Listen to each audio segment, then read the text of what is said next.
네, 미국의 7월 소비자 물가가 1년 전보다 8.5% 올랐습니다. 전월의 상승률 9.1%보다 둔화된 건데요. 뉴욕 증시는 환호했죠. 인플레가 정점을 지난 것으로 판단한 겁니다. 자세하게 뜯어보겠습니다. 주현수 한국금융연수원 교수 나오셨습니다. 교수님 어서 오세요. 네, 반갑습니다. 안녕하십니까. 7월 소비자 물가 상승률 8.5%. 8.5% 절대 수치는 굉장히 높은 것 같은데 그렇죠. 그래도 전월에 비하면 좀 둔화됐다. 어떻게 어느 정도로 평가를 하십니까, 이걸? 네, 일단 소비자 물가지수 추이를 보시면은 아까 예. 말씀하신 것처럼 이제 지난달에 9.1% 9%를 넘어섰었죠. 그거에 예. 비해서 이제 그 전망치가 약 8.7% 정도, 8.7% 정도 이야기를 하고 있었고 예. 실제 발표된 거는 8.5%가 나왔단 말이죠. 그래서 시장에 이제 어느 정도 영향을 줬다라고 볼 수 있고, 예. 그 다음에 근원 인플레이션 보면 5.9로 근원 인플레이션율은 5.9. 네, 요게 이제 조금 사람들을 놀라게 했죠. 왜냐하면 전월에도 5.9였거든요. 그러니까 변하지 않았다라는 측면이 되는 건데, 전체적으로 봤을 때 이제 기대보다 인플레이션율이 좀 낮아진 것 같다라는 그런 부분도 있고, 그 다음에 조금 그 품목별로 보게 된다라고 한다면 좀 흥미로운 점이 몇 가지가 있어요. 예. 첫 번째는 뭐냐면 에너지 관련 가격들이 많이 떨어졌다라는 거죠. 예. 지금 에너지 부분 지수를 보시면은 약 4.6% 정도 감소한 걸로 나오고 있습니다. 그러네요. 근데 이거를 조금 더 세부적으로 보면은 이제 가솔린 값, 즉 우리나라식으로 얘기하면 이제 휘발유 값이 휘발유. 되는 거죠. 이게 마이너스 7.7%. 음. 그다음에 연료율을 보면은 이게 마이너스 11%. 이런 식으로 그 굉장히 에너지 쪽에서의 그 인플레이션 감소폭이 크게 나타났고요. 그다음에 이것이 이제 이어지면서 교통 관련 비용들 이런 부분들도 이제 마이너스로 전환이 됐다라는 점이 특징이라고 볼 수가 있겠죠. 네. 요거는 좋은 소식이고요. 반면에 이 지표에서 안 좋은 소식도 있어요. 어떤 거죠? 지금 이 지표는 이게 그 전월 대비 자료입니다. 전월 대비 자료인데 네. 일단 첫 번째 보시면 식료품이 1.1% 올랐죠. 네. 굉장히 큰 겁니다, 이거. 전월 대비 1.1% 네. 그림으로는. 그렇죠. 네. 그 얘기는 뭐냐면 1년 기준으로 따지면 이게 그대로 누적된다라고 한다면 12%가 넘는 거죠. 그래서 굉장히 높은 수준의 식료품 인상이 있었고요. 그다음에 주거 비용도 0.5% 해가지고 인상된 거를 나타내고 있습니다. 즉 다시 말해서 에너지 가격이 큰 폭으로 가격이 떨어지면서 예를 들어서 그 서부 텍사스 종진류 기준으로 해서 지금 현재 퓨처 가격을 보게 된다라고 한다면 이게 90불까지 떨어져 있거든요. 110불 수준에서 90불까지 떨어진 거니까 상당히 많이 떨어진 거라고 볼 수가 있겠죠. 그런 측면에서 봤을 때 전월 대비를 한다면은 에너지 쪽의 가격은 많이 떨어졌지만 우리가 소비자 물가 지수를 생각을 했을 때 처음에 이야기하는 부분들, 예를 들어서 원유라든지 아니면은 농산물이라든지 이런 부분들의 가격들이 즉각적으로 반영되는 부분뿐만 아니라 기업들이 제품을 생산을 하면서 이 제품의 가격에 영향을 주는 부분들이 있단 말이죠. 그런 부분들이 지금 올라가고 있기 때문에 식료품이나 주거 비용들이 올라가고 있는 거다. 그래서 전체적으로 봤을 때 아직까지 조금 그 좋은 소식만 있는 건 아니다라고 볼 수가 있겠죠. 지금 전반적으로는 좀 낮아졌는데 지금 식료품과 주거 비용 올라가는 것을 상당히 경계해야 될 거라는데 그러면 이게 보통 가장 관심이 많은 인플레가 정점을 지난 거 아닌가 네. 하는 그런 믿음을 좀 강하게 만들어줬다 이렇게 평가할 수 있나요? 그 지금 상태에서 이거보다 더 높은 수준으로 인플레이션이 갈 거다라고 생각하기는 조금 어려워 보이는 게 사실입니다. 다만 한 가지 좀 생각해 봐야 될 것이 무엇이냐 하면은 그 계속해서 나타나고 있었던 문제, 러시아 우크라이나 관련 이슈들, 농산물에 직접적으로 영향을 주고 있죠. 그 이전에는 이 부분이 직접적으로 영향을 미쳤던 게 천연가스와 원유란 말이죠. 그런데 지금 현재 전년 동월 대비로 보시면은 원유가가 인플레이션이 어느 정도냐면 30% 중반대입니다. 90달러까지 떨어졌는데도 불구하고 이것이 의미하는 바는 뭐냐면 연말까지 봤을 때 인플레이션이 둔화된다고 하더라도 실제적으로 이거보다 더 큰 폭으로 떨어지기는 조금 어렵다. 그러니까 지금이 정점을 지났다라고 하더라도 그게 둔화되는 추세는 굉장히 완만할 것이다. 그런 식으로 이해를 하는 게 오히려 더 맞지 않을까 싶습니다. 네. 조금 이제 주의해야 될 것도 있긴 하지만 뉴욕 증시가 큰 폭으로 어젯밤에 올랐잖아요. 네. 그렇게 환호할 만한 정도 소식으로 보는 거예요? 그 기본적으로 이제 주식시장의 특성이라고 봐야 되겠죠. 선행해서 반영을 한다라는 측면이 있기 때문에 계속해서 더 오를 것이야라는 것보다는 훨씬 더 좋은 소식이겠죠. 그런 점에서 생각을 해볼 수가 있고 이게 왜 주가랑 이어지는지 좀 간단하게 생각을 해보면은 일단 첫 번째로 인플레이션이 올랐다라는 거는 결국 금리가 오른다라는 얘기니까 기업의 입장에서는 자본 조달 비용이 상승할 수밖에 없어요. 그다음에 두 번째로는 아직까지는 큰 폭으로 나타나고 있지는 않습니다만 인플레이션이 계속해서 나타나게 된다라고 한다면 노동자들 입장에서는 임금 근로자들 입장에서 임금 올려줘라는 게 당연한 임금 반응이 인상 나타나겠죠. 요구. 네. 그렇다라고 한다면 이것은 그대로 기업에게 비용으로 전가될 수밖에 없는 그런 구조가 되겠죠. 다시 말해서 기업의 이익이 축소될 가능성이 높다라는 점이 나타나는 거죠. 이러한 점에서 CPI나 인플레이션 같은 것들이 사실 직접적으로 주가에 영향을 미치게 되는데 그런 부분에서 우리가 생각했던 것보다 조금 더 낮은 수준으로 나왔다라고 생각하니까 그 부분을 반영해서 어제 증시가 많이 좋았다라고 이해를 해주시면 될 것 같습니다. 네. 기업 이익이 그러니까 악화되지 않을 것이라는 그런 기대감이 선 반영이 됐다.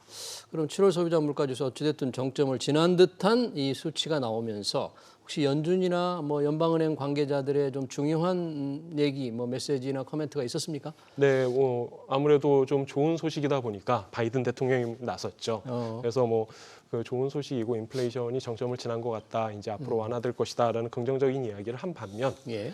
예를 들어서 시카고 연방은행 총재인 에반스 같은 경우에는 이게 긍정적인 소식이기는 한데 여전히 인플레이션 자체가 용납할 수 없을 정도로 높은 수준이다라고 발언을 했습니다.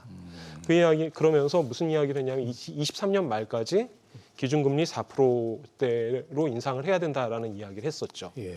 또 미니애폴리스 연은 총재 같은 경우에 이제 키시카리 같은 경우에도 뭐라고 얘기를 했냐 하면은 올해 2022년 말까지는 3.9% 정도까지 그 다음에 23년 말까지는 4.4%까지 금리 인상이 필요하다. 즉 다시 말해서 아직까지 연준의 스탠스를 바꿔야 될 만한 그런 지표는 아니다라는 거죠.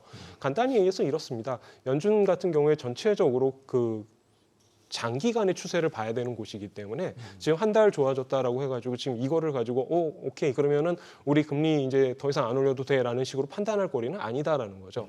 그리고 아까 이제 말씀하셨지만 8.5%가 전혀 낮은 수준이 아니란 점을 생각을 해봐야 되는 거죠.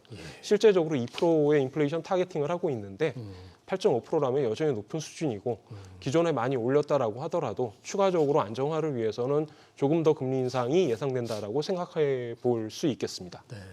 그러면 연방은행 관계자들 여전히 금리 좀 더 올려야 된다 이런 이렇게 얘기를 한 걸 보면 이제 9월 미 연준의 금리 결정 회의가 있잖아요. FOMC가 있는데 그동안은 0.75% 포인트 인상, 이른바 자이언트 스텝 전망들 많이 해왔지 않습니까? 네.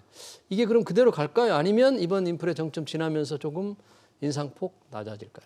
이게 이제 논란의 여지가 있죠. 예를 들어서 그 CME의 선물을 가지고 기준금리 선물을 가지고 그 확률을 계산해 보는 그런 방식들이 있는데 그 자료를 보면은 지금 이제 어제 인플레이션 발표가 나면서 극단적인 변화가 있었어요. 원래는 이제 50bp 인상이 가능성이 별로 높지 않다라고 생각을 했었는데 이게 이제 좀 많이 떨어졌죠. 예를 들어 가지고 제가 갖고 있는 자료를 보면은 그 발표 전에는 75bp 금리 인상이 68% 정도까지 나타났었어요. 네.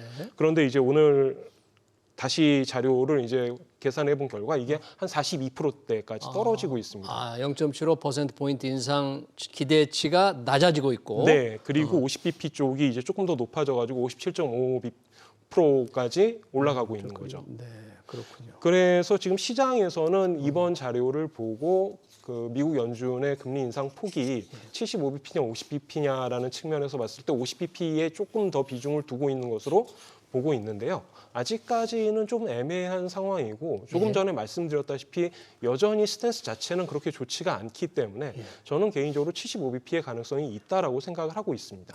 0.75% 포인트 인상 이번 9월에 그대로 이루어질 거다. 비록 이번에 소비자 물가 상승률 낮아졌더라도. 네, 그냥 개인적인 의견입니다. 네, 그러면 이제 연준 의장이 그 결정을 해야 되잖아요. 그 회의에. 지난번 네. 보니까 연준 의장이 데이터를 보고 금리 인상을 결정하겠다 이런 얘기를 했잖아요. 그러면 앞으로 볼 데이터가 뭐가 있습니까? 연준 의장이 앞으로 지금 신경 써야 될 데이터. 예, 그 9월 말이죠. 일단 FOMC가 9월 말이기 때문에 그 이전에 이제 8월 CPI 자료가 한 번 더 나오겠죠. 8월 소비자 물가 상승률. 네네. 네. 이 부분이 아무래도 가장 중요한 부분이 될 거고요. 그 다음에 이제 고용 관련 지표들을 좀 봐야 될 필요가 있습니다. 고용 관련 지표들 관련해 가지고 그 non-farm payroll이라고 하는 비농업 쪽의 고용 지수가 그 7월에 52만 8천 건으로 굉장히 높게 나타났었죠. 그 경제학자들이 이제 전망을 했을 때는 이게 25만 건 정도가 될 거다라고 생각했는데 2배를 넘었었단 말이에요. 그러면서 실업률도 3.6에서 3.5로 오히려 둔화돼 그 소폭 감소하는 모습을 보였고요. 즉 다시 말해서 미국 그 행정부에서 얘기하고 있는 고용 시장은 정말 좋아요라는 게 현실로 드러났단 말이죠. 그런데 문제는 뭐냐 하면 이와 관련해 가지고 그러면 임금이 얼마나 올라갈까라는 게 이제 주된 관심사로 나타날 수밖에 없는 거죠. 그래서 이게 지금 5%대를 나타내고 있는데 이게 더 높은 수준으로 올라간다라고 한다면은 아까 말씀드린 바와 같이 실제적으로 비용이 전가되고 그렇게 된다라고 한다면 기업들은 다시 제품의 가격을 올릴 수밖에 없는 그런 인플레이션의 악순환의 문제가 발생할 수 있기 때문에 이 부분 관련된 지표들을 좀 주의 깊게 보셔야 될 것 같습니다. 고용지표 8월 CPI를 보고 연준 의장, 제롬 파월 의장 금리 인상 폭 결정할 것 같다. 그 지표를 투자자들도 주목해야 된다 그런 얘기인데 아까 금리 인상 전망을 좀 말씀을 해주셨는데 우리 주 교수님 보시기에 그러면 연말까지 뭐 어느 정도 몇 번 정도 얼마 오를 거로 이렇게 대체적인 합의가 좀 예상이 모아지고 있나요? 예, 그 시장 자료를 보시면은 지금 연말까지 본다라고 한다면 약 125bp 정도를 추가적으로 인상할 거다라는 게 대다수의 의견입니다. 약 41.7% 포인트 추가 인상. 네, 그렇습니다. 그렇게 된다면 3.5에서 3.75%가 되겠죠. 기준금리 입장에서 본다라고 한다면. 그래서 전체적으로 봤을 때는 아직까지 금리 인상이 추가적으로 더 올라갈 거다라는 거는 틀림없는 사실로 보여지고요. 이 부분은 뭐 단정해도 되겠죠. 다만 이제 그 최근의 논의 중에서 흥미로웠던 것이 뭐냐 하면은 경기가 둔화되면서 실제적으로 23년이 된다라고 한다면 기준금리가 오히려 떨어지지 않겠느냐라는 그런 주장들도 일각에서 나온 바가 있어요. 2023년 한 중반쯤부터 낮추지 않겠냐? 예, 뭐 이제 그런 이야기가 있었죠. 그런데 그 부분에 대해서는 아직까지 시장에서는 별로 그 설득력 있는 이야기라고 받아들이고 있는 것 같지는 않습니다. 23년 상반기까지 봤을 때 3.5에서 3.75 내지는 그 이상이 아직까지는 다수 의견을 차지하고 있는 그런 상황입니다. 예.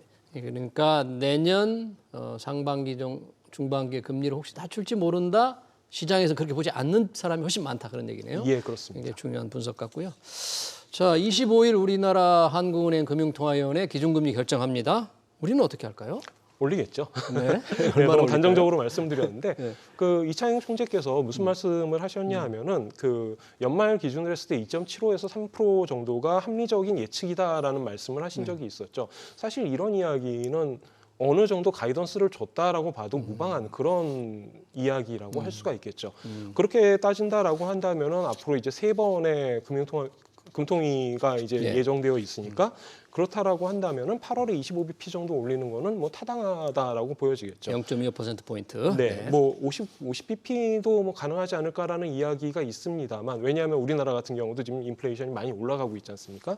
근데 지금 현재 상황에서 50bp는 조금 너무 공격적이지 않나라는 생각이 들고요. 25bp로 보는 것이 적절하지 않나 생각합니다. 그러면 그렇게 올린다. 0.25% 포인트씩 계속 올린다 그러면 지금 뭐 굉장히 부동산 시장에서 주목하고 있거든요. 그런 금리 인상 우리 자산 시장에 어느 정도 영향을 줄까요?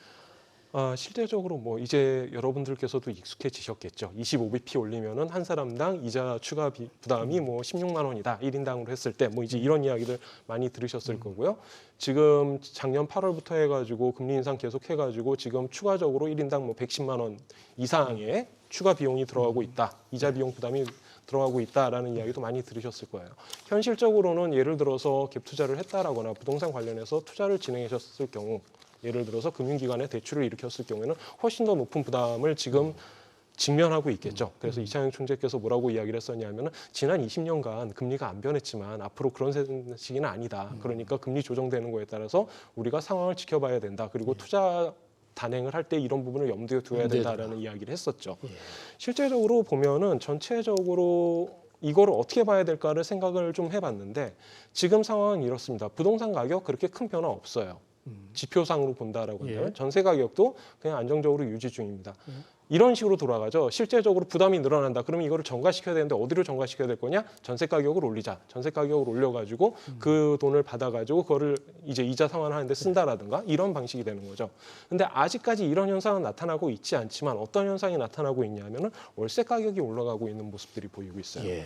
어느 정도 올라가고 있냐면은 지수 기준으로 말씀을 드리겠습니다. 20년 말에 98.5였어요. 지금 이게 22년 6월 기준으로 103.6까지 올라가 있는 상황입니다. 그러니까 월세 가격이 지속적으로 상승하고 있고, 즉 다시 말해서 투자를 했을 때 이 부담, 이자 비용 부담을 결국은 다른 사람들에게 전가시키는 그런 방향으로 가고 있다라고 볼 수가 있겠죠. 앞으로 그런 흐름이 계속 되겠네요. 네, 당분간 이런 모습을 볼 수 있을 것 같습니다. 네. 빚낸 사람들 좀 걱정을 좀 해야 되겠습니다. 미국 7월 소비자 물가 상승률 자산 시장에 미치는 영향 잘 들었습니다. 지금까지 주현수 한국금융연수원 교수였습니다. 교수님 고맙습니다. 감사합니다. 네.